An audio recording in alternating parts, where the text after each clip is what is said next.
जय हिंद, नमस्कार। मैं मोहन पाठक और आज एक चटपटी खबर आपको सुनाने वाले हैं जिससे आपके चेहरे पर मुस्कान आएगी। और आप अगर भाजपा शासित राज्यों में रहते हैं तो कहीं ना कहीं आपके मन में भी ये सवाल आएगा कि क्या अब हमारे राज्य में भी ऐसा कुछ होने वाला है।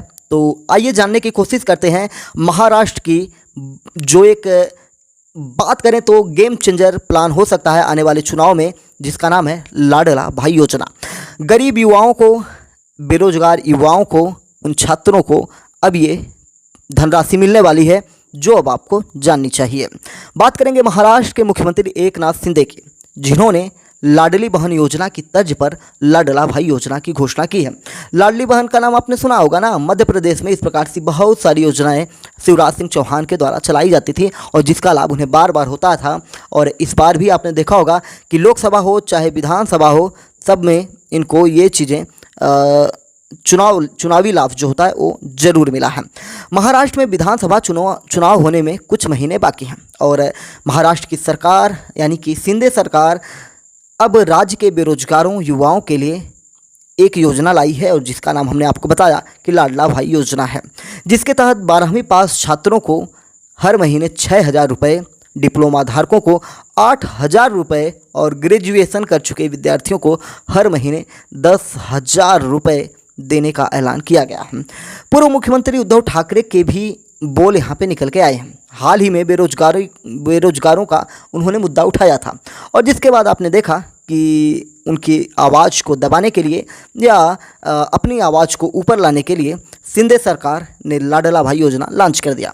महाराष्ट्र सरकार के मुख्यमंत्री एकनाथ शिंदे का कहना है कि लड़का और लड़की में कोई फ़र्क नहीं है और इस योजना से राज्य में बेरोजगारी दर कम होने वाली है। इसके अलावा लाडला भाई योजना के तहत युवाओं को फैक्ट्रियों में अप्रेंटिसशिप के साथ पैसे भी मिलेंगे।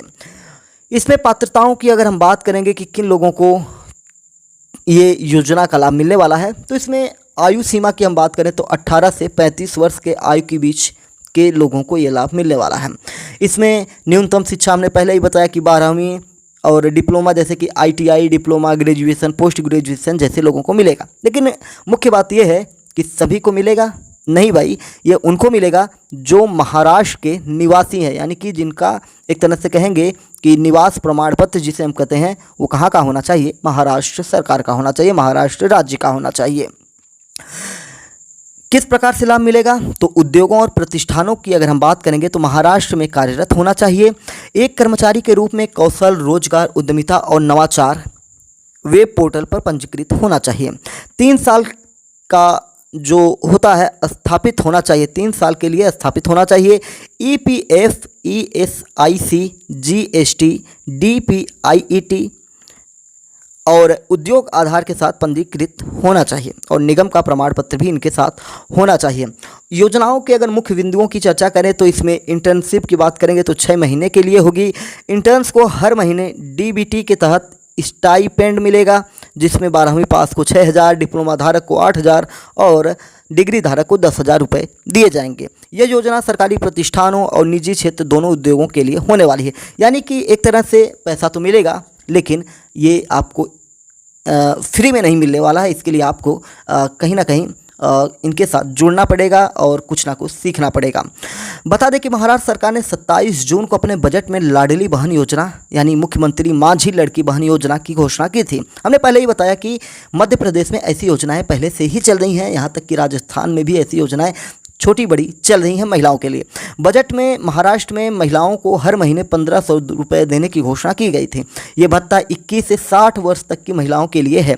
महाराष्ट्र के डिप्टी CM और वित्त मंत्री अजीत पवार ने विधानसभा में राज्य का 2024-25 का बजट पेश करते हुए जानकारी दी कि लाडली बहन योजना को जुलाई महीने से लागू कर दिया जाएगा। माना जा रहा है कि लाडला भाई योजना भी इसी महीने से लागू की जा सकती है। तो आपको समझ में आ गया होगा कि सरकारें लगातार प्रयास कर रही हैं कि जिस प्रकार से उनके ऊपर रोजगार का मुद्दा उनके सर पे मंडरा रहा है, उन सारी चीज़ों को कहीं ना कहीं ये इन योजनाओं के द्वारा अपनी छवि को सुधारने में कामयाब होंगे या नहीं होंगे, ये तो आने वाले चुनाव में पता चलेगा।